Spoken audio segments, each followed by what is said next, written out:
¿Quién fue realmente Melquisedec? La figura bíblica que desafía la muerte sin origen ni fin. ¿Un sacerdote, un rey o algo más oscuro? Descubre por qué este misterioso ser podría haber sido un ángel caído, un extraterrestre o el secreto mejor guardado del cristianismo. La verdadera identidad de Melquisedec. La figura de Melquisedec en Génesis 14, sacerdote y rey de Salem. La primera mención de Melquisedec en la Biblia ocurre en el libro de Génesis 14, 18-20, en un relato bastante intrigante y breve, pero cargado de significado de ser. Melquisedec aparece justo después de la victoria de Abraham, antes de que fuera llamado Abraham, sobre varios reyes que habían capturado a su sobrino Lot. Después de la batalla, Abraham regresa y es recibido por Melquisedec, quien trae pan y vino y lo bendice. Aquí es donde empieza la fascinación por esta figura, pues se describe a Melquisedec como sacerdote del Dios Altísimo, el Elión y rey de Salem. Históricamente, muchos estudiosos han identificado Salem con la futura Jerusalén. Jerusalem. La raíz de la palabra Salem está relacionada con la palabra Shalom, que significa paz en hebreo. Así que, simbólicamente, Melquisedec sería el rey de la paz. Esto lo coloca en una posición de gran importancia, no solo geográficamente, como soberano de un lugar que más tarde se convertiría en central en la tradición bíblica, sino también teológicamente como una figura asociada con la paz, sacerdote del Dios Altísimo. Lo que también resulta notable es que Melquisedec no es solo un rey, sino también un sacerdote. Esto es importante porque, en las culturas del antiguo Cercano Oriente, era muy raro que alguien ocupara ambas posiciones, un líder político y religioso al mismo tiempo. Se dice que es sacerdote de El Elión, un término hebreo que se traduce como Dios Altísimo. Este título no es exclusivo del judaísmo, de hecho, era común en otras culturas de la región, pero en este contexto parece señalar que Melquisedec adoraba y servía identificado con Yahvé, el Dios de Israel. Encuentro con Abraham y la bendición. En el relato, Melquisedec bendice a Abraham, diciendo: «Bendito sea Abraham del Dios Altísimo, creador de los cielos y la tierra, y bendito sea el Dios Altísimo que entregó a tus enemigos en tu mano». Génesis 14, 19, 20. Es interesante que Melquisedec no solo bendice a Abraham, sino que también bendice al propio Dios, lo que parece una función sacerdotal clara. Además, Abraham responde a esta bendición, dándole a Melquisedec un diezmo de todo lo que había ganado en la batalla. Este acto de entregar un diezmo a Melquisedec refleja el profundo respeto que Abraham tenía por él, reconociéndolo como un sacerdote superior. Pan y vino. Un simbolismo anticipado, algo que ha intrigado a muchos comentaristas y teólogos es el detalle de que Melquisedec trae pan y vino cuando se encuentra con Abraham. En las escrituras hebreas, esto no parece tener un significado ritual explícito en ese momento.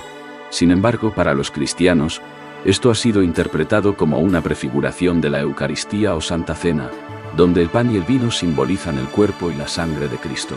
Así, ya en este encuentro, Melquisedec parece actuar como un precursor de un tipo de sacerdocio que más tarde sería cumplido en Cristo. Un sacerdote misterioso y sin contexto familiar. Algo que llama la atención sobre Melquisedec en este pasaje es la total ausencia de genealogía. En la Biblia, es común que las figuras importantes se presenten con un linaje detallado, pero Melquisedec aparece de la nada, sin mención de su padre o su madre, ni descendencia. Esto lo distingue como una figura única, y abre la puerta a muchas interpretaciones posteriores. Algunos estudiosos creen que esta falta de genealogía podría ser simbólica, destacando la eternidad o la naturaleza intemporal de su sacerdocio. Más adelante, en el libro de Hebreos, se abordará este aspecto misterioso, lo que ha llevado a algunos a ver a Melquisedec como una prefiguración de Jesús, quien también es visto como un sacerdote eterno. Melquisedec, en el Salmo 110, un sacerdocio eterno. El Salmo 110 es uno de los pasajes más citados y comentados en la tradición judeocristiana, y su mención de Melquisedec ha sido clave para la interpretación teológica de su figura. Aunque este salmo es breve, está cargado de simbolismo, y su referencia a Melquisedec en el versículo 4 ha sido el punto de partida para numerosas discusiones sobre la naturaleza del sacerdocio, el mesianismo y la figura de Cristo en el cristianismo. Contexto del Salmo 110. El Salmo 110 es tradicionalmente atribuido al rey David. Empieza con las palabras: «El Señor dijo a mi Señor, siéntate a mi diestra, hasta que ponga a tus enemigos por estrado de tus pies». Salmo 110:1.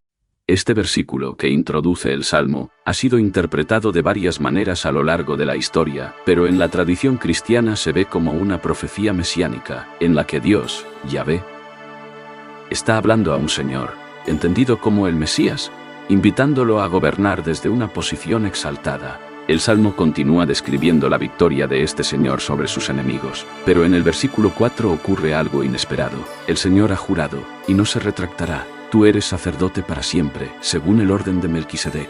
Salmo 110:4. Aquí es donde la figura de Melquisedec reaparece de manera sorprendente, en un texto mucho más tardío que Génesis, vinculado directamente al rey y al Mesías. Sacerdote para siempre, según el orden de Melquisedec. Este versículo ha sido uno de los pilares de la interpretación teológica tanto judía como cristiana. Lo que resulta más interesante es la idea de un sacerdocio eterno. Mientras que en el sistema levítico del judaísmo, los sacerdotes provenían de la tribu de Leví y su servicio era temporal y limitado. El sacerdocio de Melquisedec no parece tener un comienzo ni un fin claros. La frase "según el orden de Melquisedec" sugiere que este nuevo sacerdocio no sigue las normas tradicionales del sacerdocio levítico, sino que está basado en un orden superior, uno que precede al establecimiento de las leyes mosaicas. Melquisedec, por tanto, se convierte en una figura arquetípica de un sacerdocio eterno, uno que trasciende el tiempo y el linaje. La interpretación mesiánica del Salmo 110. Para los cristianos, este salmo ha sido crucial en la identificación de Jesús como el Mesías y más aún como un sacerdote eterno. En el Nuevo Testamento, particularmente en la Epístola a los Hebreos, que exploraremos en la siguiente parte, se utiliza este salmo para demostrar que Jesús no es solo un rey, sino también un sacerdote según el orden de Melquisedec, lo que lo coloca en una categoría completamente distinta del sacerdocio levítico. Este salmo conecta la realeza con el sacerdocio, algo inusual en el antiguo Israel, donde la monarquía y el sacerdocio estaban generalmente separados. Sin embargo, en Melquisedec, estas dos funciones se fusionan, y el Mesías prometido es visto como alguien que no solo gobernará como rey, sino que también intercederá como sacerdote, cumpliendo un rol espiritual eterno. La interpretación judía del Salmo 110. En el judaísmo, la figura de Melquisedec ha sido interpretada de manera diferente. Aunque el Salmo también es considerado mesiánico, en algunas corrientes judías, Melquisedec no suele tener la misma prominencia que en el cristianismo. En el contexto judío, el énfasis está más en el rey David o en un futuro Mesías davídico que actuará como líder militar y gobernante. Algunos estudiosos judíos ven la referencia a Melquisedec como un ejemplo de un modelo arcaico de sacerdocio que pudo haber existido antes de la codificación del sacerdocio levítico, pero que no tiene un impacto directo en el futuro del sacerdocio judío. En otras palabras, Melquisedec es visto más como una figura del pasado, no necesariamente un prototipo del Mesías futuro. Melquisedec, un sacerdote por juramento divino. Lo que resulta interesante en el Salmo 110 es que el sacerdocio eterno no se otorga simplemente por herencia o tradición, sino que es resultado de un juramento divino. El Señor ha jurado, y no se retractará. Este juramento, que vincula a Dios con un sacerdote eterno, según el orden de Melquisedec, muestra que este sacerdocio está firmemente asentado en la voluntad divina. Melquisedec en la Epístola a los Hebreos, prefiguración de Cristo. En el Nuevo Testamento, la Epístola a los Hebreos es el texto que ofrece el análisis más profundo y detallado sobre Melquisedec, presentándolo como un tipo de prefiguración de Cristo. Este libro fue escrito principalmente para los cristianos de origen judío, por lo que hace referencia a muchos conceptos del Antiguo Testamento. En este contexto, la figura de Melquisedec aparece para explicar la naturaleza del sacerdocio de Jesús, que no sigue el modelo tradicional levítico, sino que está basado en un orden superior y eterno. El sacerdocio de Cristo, según el orden de Melquisedec. En Hebreos 5:6, el autor cita el Salmo 110:4 para establecer la conexión entre Jesús y Melquisedec. Tú eres sacerdote para siempre, según el orden de Melquisedec. Este versículo es clave para explicar por qué Jesús puede ser considerado un sacerdote a pesar de no pertenecer a la tribu de Leví. Según la ley judía, los sacerdotes debían ser descendientes de Aarón, de la tribu de Leví. Sin embargo, Jesús era descendiente de la tribu de Judá, que no estaba asociada con el sacerdocio. El autor de Hebreos entonces se apoya en la figura de Melquisedec para mostrar que existe un sacerdocio superior al levítico, uno que no está limitado por el linaje o la ley mosaica. En este sentido, el sacerdocio de Melquisedec es visto como eterno y universal, y así también es el de Cristo. Mientras que los sacerdotes levíticos servían solo por un tiempo limitado, y su sacerdocio era transmitido a través de generaciones, el sacerdocio de Melquisedec, y por ende, el de Cristo, es para siempre. Melquisedec, Rey de justicia y Rey de paz. En Hebreos 7, el autor expande aún más sobre quién es Melquisedec y por qué es importante en la comprensión del sacerdocio de Jesús. Melquisedec es descrito como Rey de Salem, que significa Rey de paz, y también Rey de justicia, pues su nombre, Melquisedec, significa Rey de justicia. Hebreos 7, 2. Aquí, el autor juega con el significado simbólico de los títulos de Melquisedec, Rey de justicia y Rey de paz. En la tradición cristiana, estos dos títulos encajan perfectamente con la figura de Cristo, quien es visto como el justo redentor de la humanidad y el príncipe de la paz. De esta manera, Melquisedec actúa como un tipo de prototipo de Cristo, ya que comparte estos títulos que más tarde se aplican a Jesús. Sin genealogía, Melquisedec como figura intemporal. Uno de los aspectos más misteriosos de Melquisedec es que, en el relato bíblico, no tiene un registro de genealogía. Esto es algo que el autor de Hebreos también resalta, diciendo, sin padre, sin madre, sin genealogía, que no tiene principio de días ni fin de vida, sino hecho semejante al Hijo de Dios, permanece sacerdote para siempre. Hebreos 7. En este versículo, Melquisedec es presentado como una figura que trasciende el tiempo. No se sabe de dónde vino ni a dónde fue después de su encuentro con Abraham. Esta falta de antecedentes familiares y de descendencia ha llevado a algunos a ver a Melquisedec como una figura celestial, o incluso una aparición teofánica, una manifestación temporal de Dios o de Cristo en el Antiguo Testamento. Aunque esto es un tema de debate, lo que queda claro es que su sacerdocio es considerado eterno, lo que refuerza la conexión con el sacerdocio de Cristo, Melquisedec y el diezmo de Abraham, la superioridad del sacerdocio de Cristo. Otro detalle crucial que el autor de Hebreos menciona es el hecho de que Abraham le dio a Melquisedec un diezmo de todo lo que había ganado en la batalla. Esto es importante porque, en la tradición judía, Abraham es visto como el patriarca por excelencia, el padre de la fe y de todo el pueblo de Israel. Al darle un diezmo a Melquisedec, Abraham reconoce la superioridad de su sacerdocio. Y si el propio Abraham, el antepasado de los levitas, reconoce a Melquisedec como superior, entonces el sacerdocio de Melquisedec debe ser superior al sacerdocio levítico. El autor de Hebreos utiliza este argumento para afirmar que el sacerdocio de Cristo, que es según el orden de Melquisedec, es superior al sacerdocio levítico. El sacerdocio de Cristo no está limitado por la ley ni por la genealogía, y es eterno y perfecto, a diferencia del sacerdocio levítico, que era temporal y imperfecto. Un nuevo pacto y un nuevo sacerdocio. Finalmente, la epístola a los Hebreos presenta a Jesús como el mediador de un nuevo pacto entre Dios y la humanidad, uno que está basado en su sacrificio eterno. En Hebreos 7, 22-25 se menciona que Jesús, al ser sacerdote para siempre según el orden de Melquisedec, garantiza este nuevo pacto, ya que su sacrificio es perfecto y... Hebreos 7, 25. El argumento culmina en la idea de que Jesús, al ser un sacerdote eterno como Melquisedec, ofrece una salvación completa y eterna, algo que los sacerdotes levíticos no podían ofrecer. Aquí es donde Melquisedec se convierte en una figura crucial para la teología cristiana. Su sacerdocio eterno y superior anticipa el sacerdocio perfecto de Cristo. La genealogía misteriosa de Melquisedec. Uno de los aspectos más intrigantes sobre Melquisedec es sin duda su misteriosa genealogía, o más bien, la falta de ella. Ya hemos mencionado cómo en Génesis 14 y Hebreos 7 no se habla ni de sus padres, ni de su descendencia.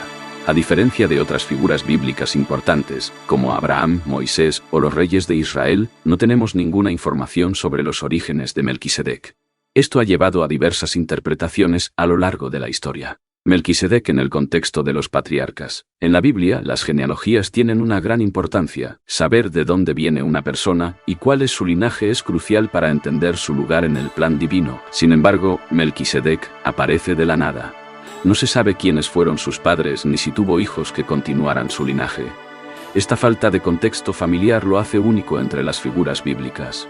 En la epístola a los Hebreos, esta falta de genealogía es tomada como una señal de que Melquisedec es una figura intemporal, alguien que no tiene principio ni fin. Este argumento es clave para la teología cristiana, ya que refuerza la idea de que su sacerdocio es eterno.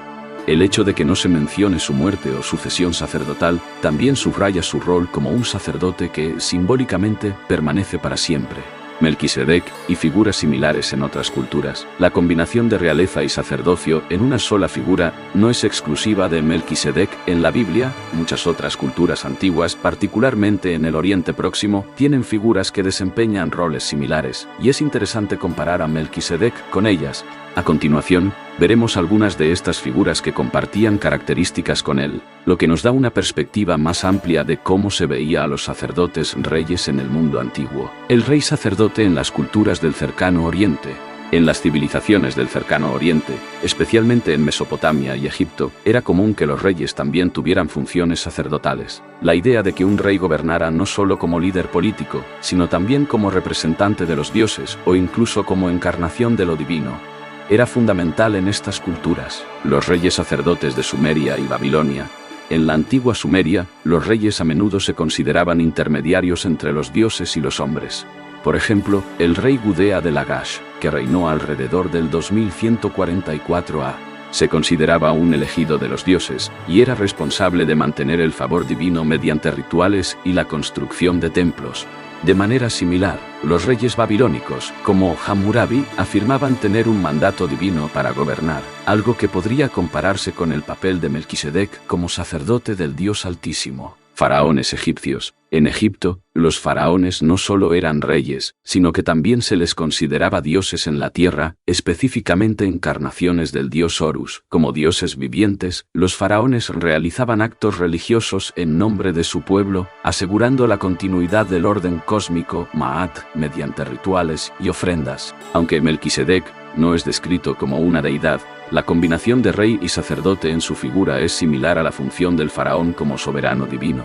La figura de Zoroastro y los reyes sacerdotes persas. Otra posible comparación es la figura de Zoroastro, o Zaratustra, el profeta y fundador del zoroastrismo, una religión que se originó en Persia.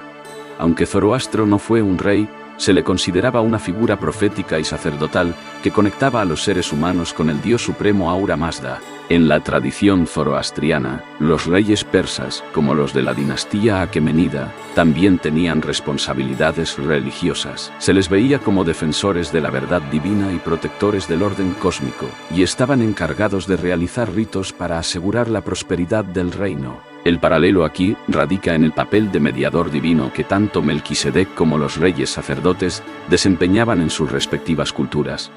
En ambas tradiciones hay una fuerte conexión entre la autoridad real y el servicio espiritual. El rey sacerdote en las tradiciones cananeas y fenicias. En las tierras cananeas, que incluían la región donde se encontraba Salem, Jerusalén, la religión era profundamente entrelazada con la política. Los sacerdotes reyes eran comunes en las ciudades-estado fenicias, como Tiro y Sidón, donde los reyes tenían un rol religioso prominente. Los reyes cananeos y fenicios a menudo actuaban como representantes de las deidades locales, ofreciendo sacrificios y supervisando el culto en los templos. El Dios Altísimo, el Elión, al que servía Melquisedec, podría haber sido entendido de manera similar a las deidades cananeas de la región. Él, la principal deidad del panteón cananeo, también era llamado Dios Altísimo, y era una figura paternal y creadora.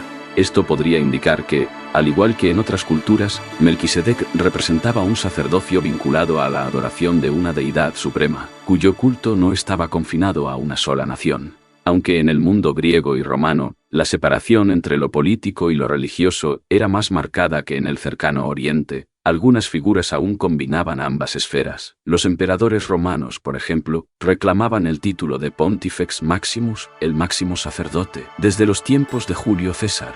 Este título les otorgaba autoridad no solo sobre el Estado, sino también sobre la religión romana.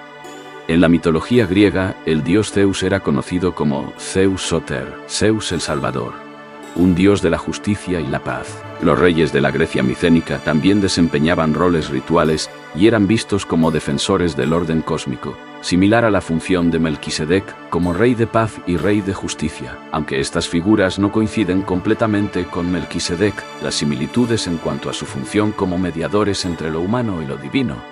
Comparación con las figuras mesiánicas en otras religiones. Finalmente, es interesante notar que muchas religiones antiguas y modernas han esperado la llegada de una figura mesiánica que desempeñaría tanto funciones políticas como espirituales. Por ejemplo, en el hinduismo, la figura de Kalki, el 10º avatar de Vishnu, se espera que venga al final de los tiempos para restaurar el Dharma, orden moral, y traer paz y justicia. En el budismo se espera el regreso del Buda Maitreya, quien traerá paz y prosperidad al mundo. En la tradición zoroastriana, el Sasoyant es un salvador que vendrá a renovar el mundo y derrotar a las fuerzas del mal, una figura que también combina la justicia con la salvación espiritual. Este concepto, de una figura que combina el poder espiritual y político para restaurar el orden mundial, tiene ecos en la figura de Melquisedec, quien representa no solo la justicia y la paz, sino un sacerdocio eterno que trasciende las estructuras humanas. Interpretación teológica de Melquisedec, prefiguración de Cristo. La figura de Melquisedec ha jugado un papel crucial en la teología cristiana, especialmente en su interpretación como una prefiguración de Cristo. En la teología cristiana, se ha debatido si Melquisedec no solo era una figura histórica, sino también un tipo o prefiguración de Jesús, el Mesías. A lo largo de los siglos, la Iglesia ha desarrollado varias interpretaciones para explicar el papel que juega Melquisedec en la narrativa de la redención. Melquisedec como un tipo de Cristo. En la tipología bíblica, un tipo es una persona o cosa en el Antiguo Testamento que anticipa una persona o cosa en el Nuevo Testamento. En este caso, Melquisedec es visto como un tipo de Cristo. Hay varias razones para esto. Sacerdocio eterno. Como hemos visto en Hebreos, el sacerdocio de Melquisedec es descrito como eterno, ya que no tiene ni principio ni fin. Esto prefigura el sacerdocio eterno de Jesús, quien es sacerdote para siempre según el orden de Melquisedec, Rey de Justicia y Paz. Los títulos de Melquisedec, Rey de Justicia y Rey de Paz, también son aplicados a Cristo, quien en el Nuevo Testamento es descrito como el que traerá la paz y el reino de justicia al mundo. Pan y vino. En Génesis 14, Melquisedec ofrece pan y vino a Abraham, lo que muchos teólogos cristianos ven como una anticipación de la última cena de Jesús, donde el pan y el vino simbolizan su cuerpo y su sangre. Melquisedec en textos apócrifos y escritos rabínicos. Aunque Melquisedec solo aparece brevemente en el canon bíblico, su enigmática figura ha generado un gran interés en la literatura extrabíblica, como los textos apócrifos, los rollos del Mar Muerto y los escritos rabínicos. Estas fuentes no canónicas amplían la comprensión de su papel y lo rodean de un aura aún más mística y esotérica. Melquisedec en los rollos del Mar Muerto. Uno de los textos más intrigantes sobre Melquisedec aparece en los rollos del Mar Muerto, una colección de manuscritos antiguos descubiertos en las cuevas de Qumran cerca del Mar Muerto, que datan de los siglos II a.C. después.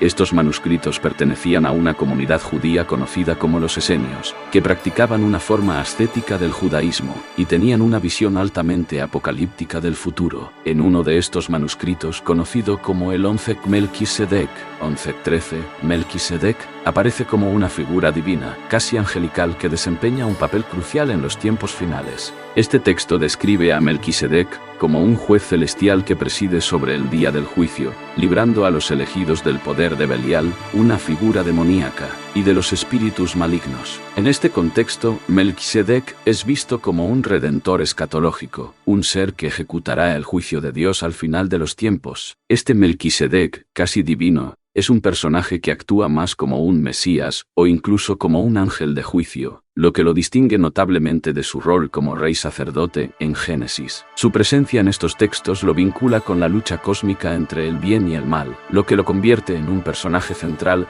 en la visión apocalíptica de los esenios.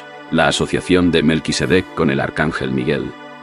En algunos círculos místicos judíos y cristianos antiguos, Melquisedec ha sido asociado con el arcángel Miguel. En estos contextos, ambos son vistos como figuras angelicales guerreras que representan el poder divino. Algunos textos antiguos sugieren que Melquisedec no era solo un ser humano, sino una figura preexistente o angelical, cuyo sacerdocio era de origen celestial. Este tipo de interpretación ha influido en la forma en que algunos teólogos y místicos ven a Melquisedec como un mediador celestial.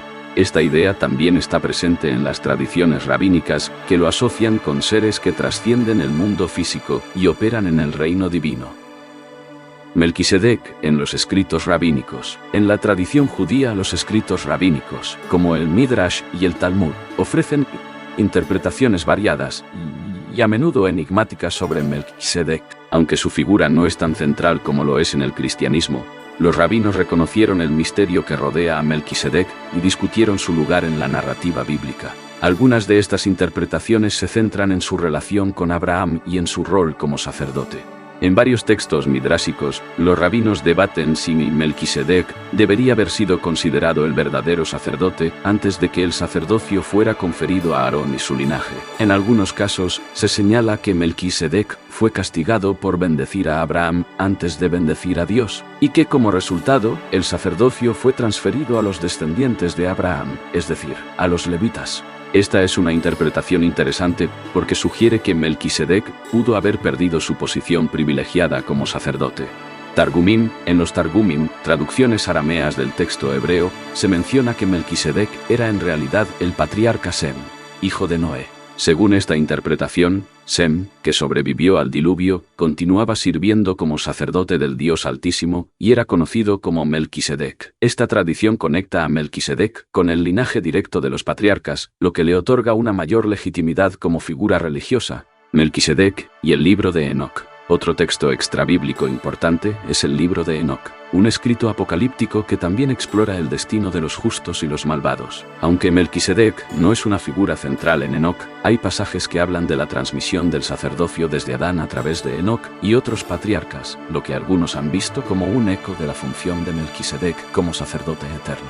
De hecho, en una de las versiones del 2 Enoc, también conocido como Enoc eslavo, se describe el nacimiento milagroso de Melquisedec. En este relato, se dice que Melquisedec nació de una mujer llamada Sofonim, esposa del sacerdote Nir, hermano de Noé. Se describe su nacimiento como un milagro, pues nace con una apariencia adulta, sellado como sacerdote por Dios desde el nacimiento.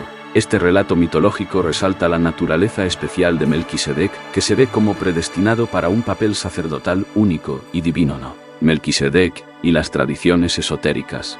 El enigma de Melquisedec no solo ha fascinado a teólogos y estudiosos bíblicos, sino también a movimientos esotéricos y místicos a lo largo de los siglos. Desde la masonería hasta las escuelas de pensamiento esotérico moderno, Melquisedec ha sido adoptado como una figura central en varias tradiciones espirituales, muchas de las cuales lo ven como un maestro eterno o una figura de sabiduría oculta. Melquisedec en la masonería.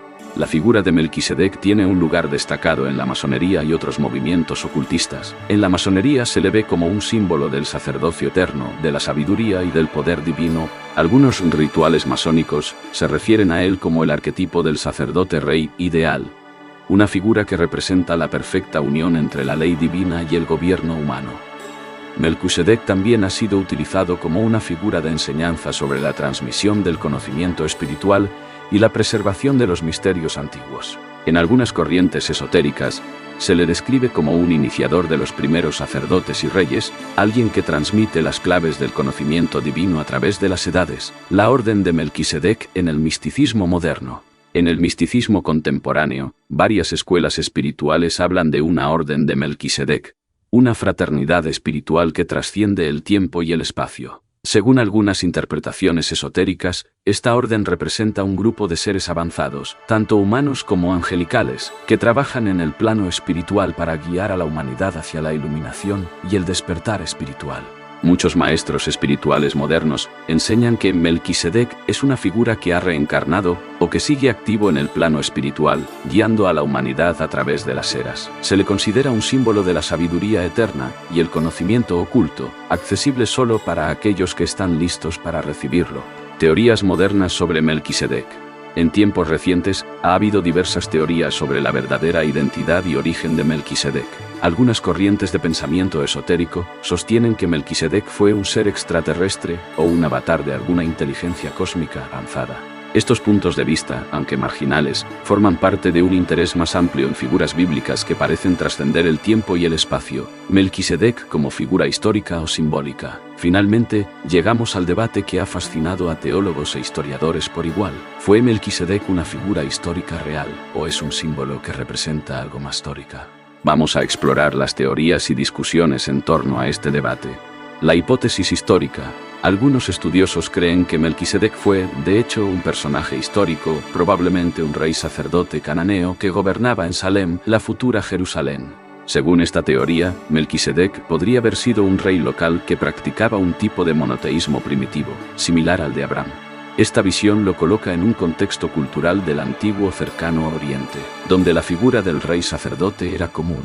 Melquisedec como un símbolo de justicia y paz. Por otro lado, muchos teólogos ven a Melquisedec como una figura simbólica, más que histórica. Su nombre, que significa Rey de Justicia, y su título como Rey de Salem, Paz, lo convierten en una figura arquetípica. En este sentido, Melquisedec no es tanto una persona real, sino un símbolo que representa ideales espirituales y morales.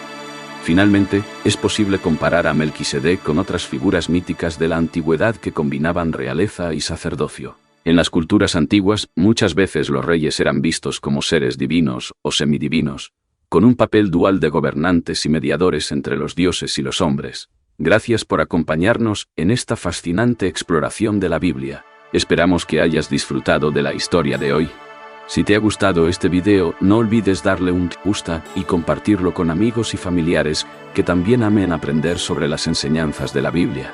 Si aún no lo has hecho, suscríbete a nuestro canal y activa la campanita de notificaciones para no perderte ninguna de nuestras futuras historias y reflexiones. Déjanos un comentario abajo contándonos qué historia te gustaría que cubriéramos en el próximo video.